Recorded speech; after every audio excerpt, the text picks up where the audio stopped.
What it freaking do, you guys? Your boy is back on the grind. One more time, your boy is back at it again, y'all. And you already know the drill. I'm in the garage because the little one is sleeping. I probably got about maybe 20 to 45 minutes, maybe an hour if I'm lucky, that he does not wake up. So anyways, I'm in the garage trying to get some things done. I'm actually out here planning for my next task.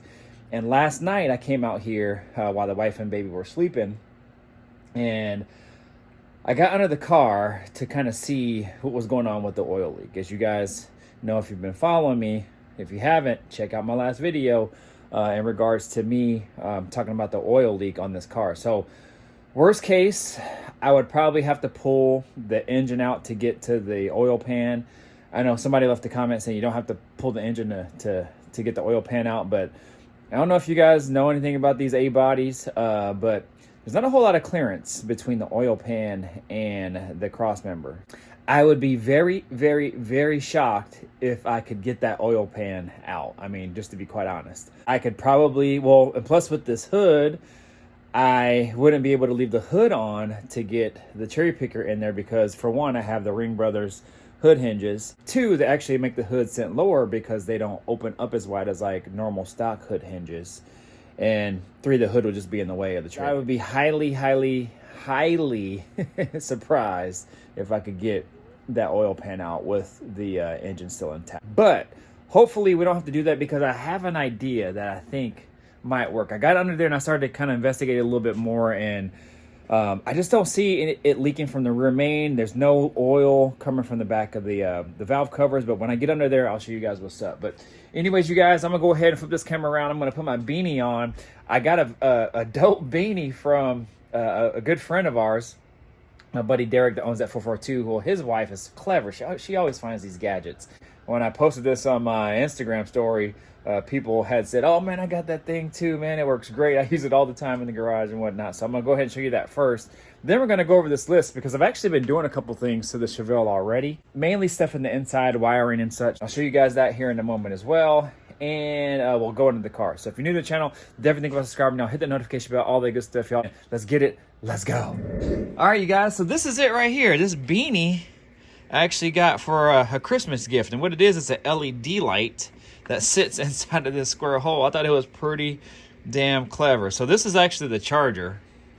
And then you stick it in here into like a normal USB or, you know, charger or whatever. And it charges. You can see how the light is on right there. And then I think when it's charged, it turns green. So anyways, you take it out, you put this cover.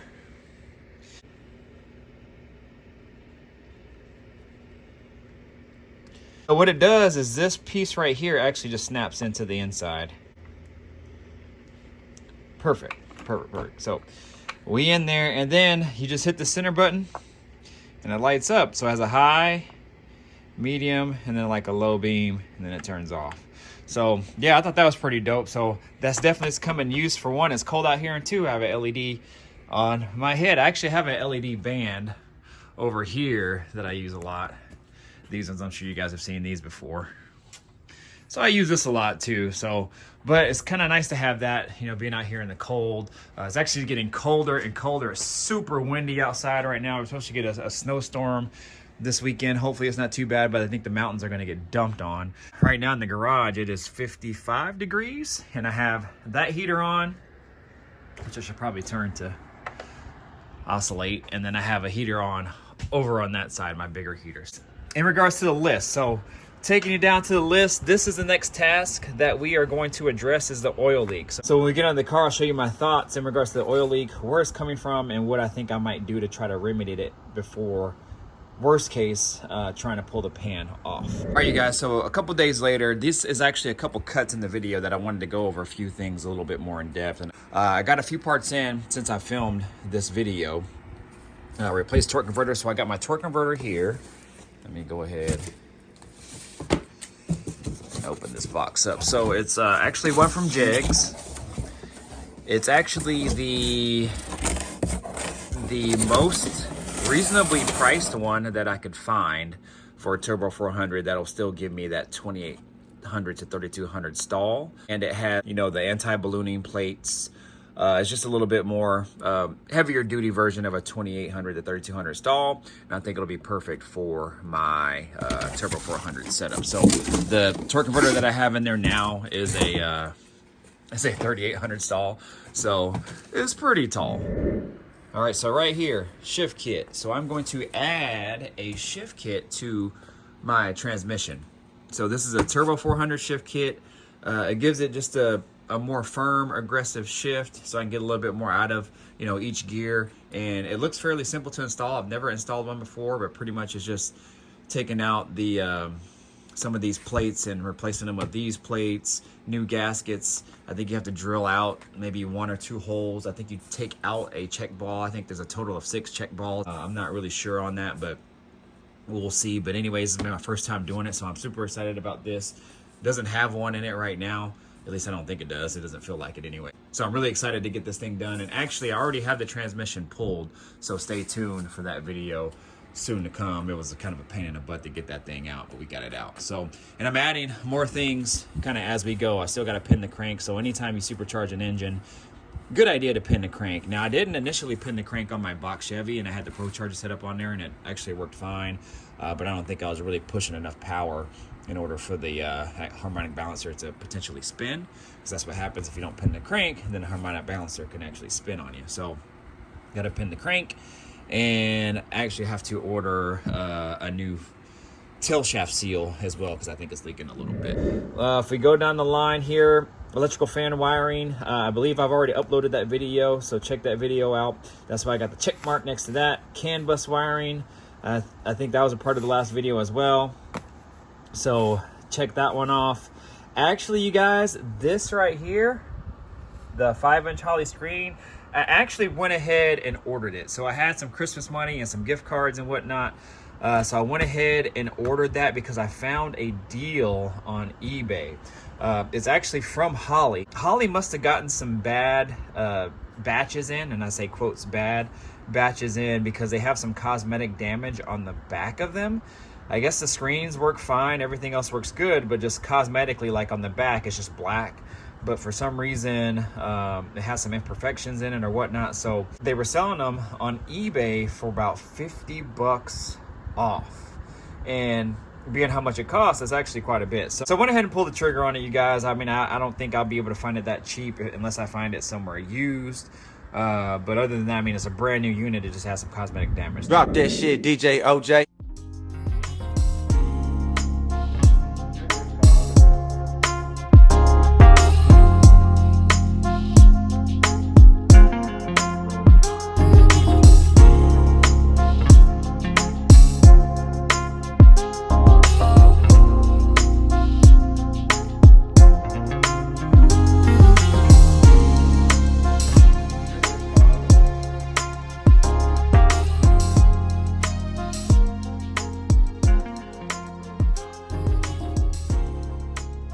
As mentioned, I went ahead and pulled the trigger on the screen. I actually hooked it up yesterday for the first time.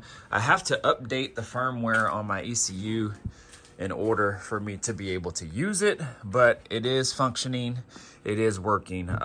It just doesn't display anything from the ECU. So, but it will turn on. So first off, I had mentioned that I got a deal on it.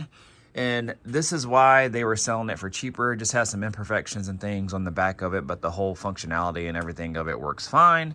Just a little bit cosmetic. So I could actually paint that and it would turn out perfectly fine. So I don't think it's a big deal. If I feel like it looks kind of weird and funky, then I can always paint it. But see, now it won't set back up. So we'll go ahead and just leave it down here.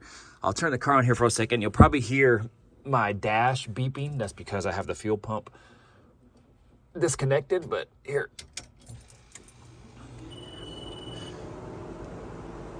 So that's what it looks like here. It's all touchscreen. LCD. You don't need a stylus or anything to work this. It's very responsive, and it takes you pretty much through everything you need that the normal 3.5 inch would do, but even more. So you can see the difference in size. So hopefully we'll get to see all the ins and outs of it here real soon when I get it all updated and everything. So let me go ahead and turn this car off so you guys don't have to hear that beeping anymore. Also, the fans were running too because I have the fans set low right now since I was testing them. So be on the lookout for that video as well too. Excess battery, I have to order the battery still. I haven't done that yet. Gears we're gonna weigh on. Install heated seat module. I did that already too, you guys. I just haven't checked it off yet just because I haven't fully installed it yet, but I got it all working, so that should be good.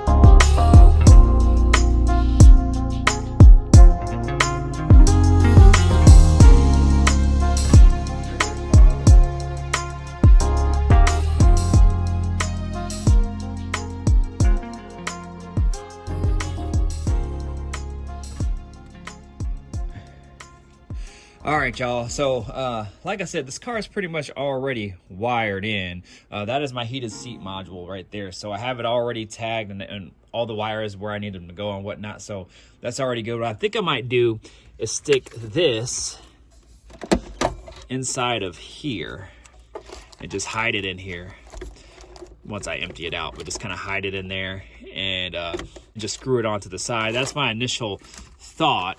It should work fine as long as it clears this latch, which I think it should. Let me just go ahead and kind of move some stuff out the way just to kind of give me a visual. Then I'll have to drill a hole so these wires will fit down in there, but it should be okay. So that's my thought process, to kind of put it like so, or I could put it on the other side as well too. So that way it's kind of out the way. I think that should work fine. Seat covers are all out now. So that is the driver's seat. It's out, it's already done. All the seat covers are up here and in my trunk. I don't have any storage, so I gotta use my car as storage. So I'm gonna get those sent out to the Griffin brothers so we can start attacking that also. Going down the line, armrest wrap, so they still have those adjust coilovers. We'll get that all done. LED wiring for the resistors. So these are the resistors right here. I have to wire those into my turn signals because right now my turn signals aren't working properly. They won't blink, and that's because of the LED. The resistance against the normal flasher is just different, so it won't allow it to blink. Sometimes it'll blink, sometimes it won't. Sometimes it'll like turn on, but it won't blink. It's just really odd. So that resistor actually helps the process, so it'll work and function as normal. So anyways, gotta install those. I actually installed one of those on my K5, or two of them, and they work perfect. Stereo wiring, I haven't ordered my stereo yet, or I haven't ordered my amp yet, I should say. I have some things in my Amazon cart that are already in line. I'm ready to pull the trigger on it. I'm just kind of waiting till that time where I can buy them and then go ahead and install those. Console rear light wiring. So I got the lights here for this console. So this is dome light. This is the same dome lights that I use in all of my builds. They are super bright. Watch this. Whoo, look how bright that thing is. So these are super bright, man. Super bright. And they have these little spring ends here that I actually really like because they go in nice and then you can pull them out really nice. They're not those fixed style units that you see usually, which is nothing wrong with that. But those kind of pop in and out really hard, especially depending on how hard those are.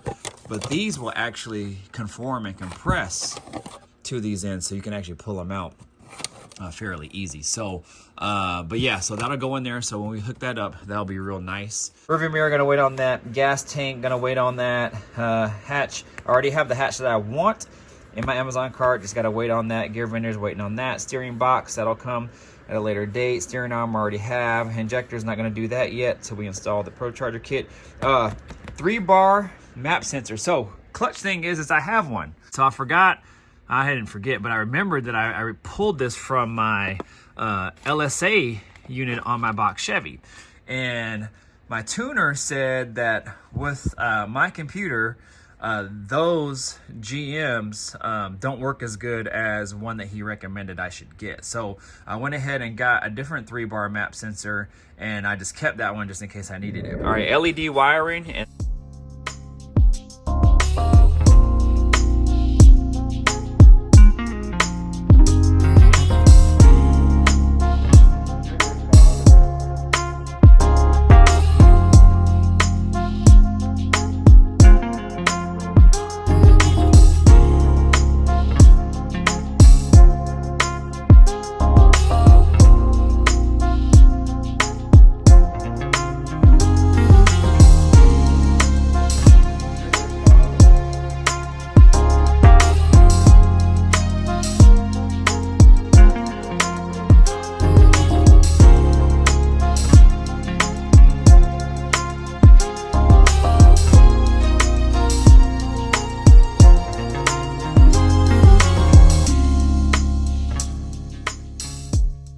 I said I was gonna put LEDs under here, which I still might, but I actually ended up putting LEDs under here, under the front of the console underneath. And all I used was these LED strips that I got from Amazon. They come in orange to try to match my LED interior that I have. And I wanted to light up the console a little bit more. Mainly I wanted to just add a little bit more color to the floor, so that way instead of just having color in here, you'll see here in a moment, and in my doors and in the back here and on my rear deck, I could actually add a little bit more color to the floor. So that's the whole reason why I wanted to add stuff under the dash. But I'll go ahead and see if I can light this thing up. It's daytime now, so it probably won't be as prominent, but let me go ahead and try to stick this cover on. Let me set you down real quick. All right, guys, so I put that cover on so you can see the lights shine through. So let me actually go ahead and turn these lights off. All right, let me see if I can reach this switch. So this is what turns on my LEDs. And boom, there it is. So got lights in the door, lights on the center console, and then lights down below. So you guys see that? So all I did underneath the console, there's a little lip. And then this here has an adhesive backing. So I just peeled it off and I put it under that lip, and it ran the whole length of that front bottom of the console. And then there we go. So it's like that on both sides. So I have LEDs in here. I have LEDs in the back rear deck. And I'll go ahead and show you what it looks like on the other side. So that's all what it looks like on the other side. You can see the back portion is lit. And remember that back plate that I just showed you over there has a clear screen, so it'll shine through. Orange, similar to this. And then I have LEDs there in the front, y'all. So get in the comments, y'all. Let me know what you guys think of that little addition. You know, trying to spice up an original look, bringing it back to 2024 or 34 or 44, futuristic up in this thing, y'all. So yeah, I'm digging that, y'all. I'm digging that. So that was a good look on me, I feel like. And I don't know, I'll keep it like that maybe for a little while for this summer, and if I want to add more, then I can. But you know, in a lot of cases, less is more. All right, y'all, so let me turn these lights back on.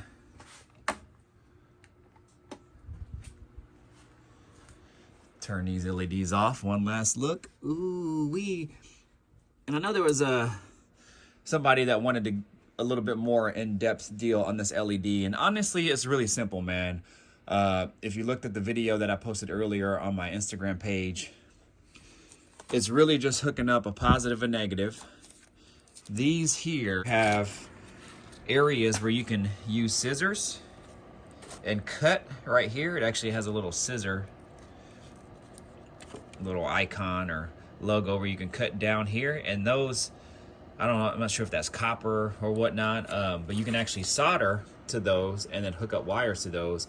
It's a positive side and a negative side as displayed there, and then you just wire that to power and ground, and based off whatever length you need, you just apply it to whatever you want to apply it to, and then you should be good to go. So it's very, very simple, and I actually just hooked mine on a separate switch. So that way it'll turn on and off when I wanted to versus having it hooked up to the ignition on the car. So very, very simple.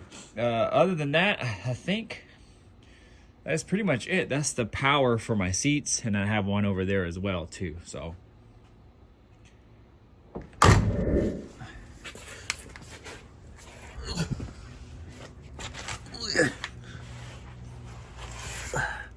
all right, y'all. Oh, I could use a lift really bad. All right, y'all. So this is my headlight. You guys can see it works pretty good. I don't think it gets in the way of the camera, but let's see. I'll use this. All right. So we are under the car here, and you guys can see how there's oil on that bolt here. There's oil on that one. There's oil. Well, it's wet on that one. It's seeping on that one. It's seeping on that one. And it is completely dry up. I know you guys can't tell, but it's completely dry up where the rear main seal would be up there. But it's just kind of seeping. It's not even dripping. You can kind of see the ground. So, and that's been in here for months, you guys. So it's not really leaking that bad. But this is my thought process. For some reason, these bolts holes aren't sealing well, and these gaskets, this is a BTR kit, and I would have thought that the BTR kit was a pretty damn good kit, especially however much I paid for it. But I bought it because it came with the head setup and everything, so the kit already came together with some gaskets and whatnot. These gaskets, how they work is the bolts go through the GM gasket, or the GM style gasket, which in this case would be BTR gasket, but who knows where they pull them from or who makes them for them. And they seal around the bolt and not allowing, you know, the oil to kind of seep through. So anyways, to make a long story short, it looks like it's not sealing, because you can see how wet it is around that bolt, that bolt, that bolt, and whatnot. So my thought process is, what I might do, and you guys can get in the comments to kind of give me an idea, let me know what you guys might think. What I might do is, I need to change this oil anyway. So I'm just trying to start with the easy stuff first. So what I might do is drain this oil, put a new filter on it, and put some brand new oil in it. But before I do that, I'll drain the oil first. And then what I think I might do is take off some of these bolts. Like, take off one, go ahead and clean it the best that I can inside of that hole, get some of that oil out, so that way it'll seal a lot better when I put a little bit of RTV around the bolt. So that's what I think I might do, because on the side here, on these bolts here on the side that actually hold in the mains, those you're supposed to use RTV around the base of the bolts, so that way oil doesn't come out the side. So that bolt right there, that's coming out the side right there, if you guys can see right there. And so that's what I did on those. So I might use that same concept on this. Now, I know that's not the correct way to do it, but in order to kind of save me time and headache and whatnot, I think I might try that. Now, it might not work on these taller, thinner bolts. If you guys can kind of see, I don't know if you guys can, but you can kind of see up there, it is wet. It's wet. I don't know if you guys can kind of tell. So my finger pointing up here, inside of there, right where it meets the oil pan, it's a little bit wet. So what I think I might do is just kind of just goop it up with some RTV or that Right Stuff gasket maker, and kind of just go from there. So I don't know, you guys, it's worth a try. Worst case, I'll have to pull the pan anyway, then I can just clean it all up at that time, and, you know, replace the gasket if needed. But if that'll just put kind of a band-aid over it to kind of just fix it for now, hopefully it would never leak again. You know, if it works, it works. If it doesn't, I'm not any worse than what I am right now. So anyways, that is my thought process on that. We'll go from there and just kind of just see what it does. But as you can see, it's leaking from that area. That's my thought. Get in the comments, let me know what you guys think. But it's pretty much all these bolts from the back half of the oil pan.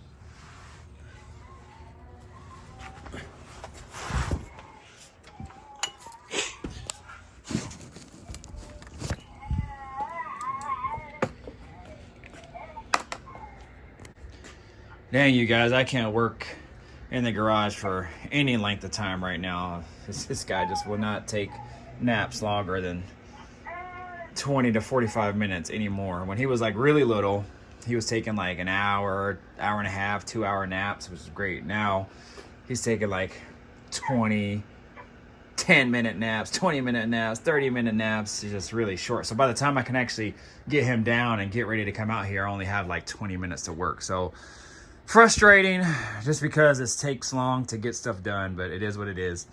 Still love my little man, but gotta make do. So another thing I wanted to show you real quick while he's waking up is these quick jacks. Look how high this car actually sits up. My buddy Tyree let me borrow these, and I've had them for a while since I'm working on the K5. I had the K5 on these quick jacks for like 6 months. Just like this, just off in the air, just like this. And they held up great. I mean, it even might have been longer, maybe like 9 months. So, but you can see, so this is the top of the door, and it's up to my chest. You guys can kind of see. Well, actually, you guys can kind of see in the window. Look, this is my armpit right here. So it's up to my armpit, and I'm 5'10". So, I mean, I'm not terribly tall, but I'm not short either. That's some pretty good depth right there. Anyways, you guys, let me go ahead and get out of here. All right, y'all, back in the house. Little man chilling with me right now. So hope you guys enjoyed that video. There was a lot of tasks that got done. Some of them aren't fully complete yet, just because we're not into final install on those yet. But a lot of the things as far as like pre-wiring, knowing where things go, things like that, are all good. Just some tasks that we pretty much kind of knocked out for the most part. It's just applying those final touches and those pieces when we do the final install. So anyways, you guys, I got some videos in the hopper. I found a good rhythm where I could come home from work or go into the garage before work and kind of knock a few things out. Again, 10 minutes here, 15 minutes here, a half hour here, whatever I have, trying to get some things done. I already pulled the transmission, so I filmed that. That was a task in itself. I think the next video upload will be me getting my electric fans dialed in, man. I've been trying to get that figured out for a long time, and we finally got it figured out, along with that Holley handheld issue, man. So knocked both of those out at the same time, so that's super clutch. So anyways, y'all, I'm gonna go ahead and get out of here. I got some things to do for work. We got the in-laws coming over to visit the little one and so on, and my father-in-law, along with them coming up, is bringing me a part for the transmission. So anyways, you guys, I'm gonna go ahead and get out of here, but you guys know what to do. Like, comment, subscribe, share, do all that good stuff, y'all. Mr. Griffith 23 in the building. Thank you so much for tuning in. Come on, man, like this video if you haven't yet, subscribe if you haven't yet. It doesn't cost you anything. It'll only help the channel grow. And remember, my merch line is live. I gotta remember to start putting that link on every video. So if I didn't put it on the last video, which I don't think I did, I'll go back and do that now. I'll post it on this video. Go support. Get your old man, I'll be in the garage hat. Get your swag. Get ready for the springtime, man. Support the channel. Support the vibes. All good vibes here, y'all. All right, I'm out of here. Deuces. Say bye. Say bye. All right, y'all. We'll be out here. Deuces. Peace out.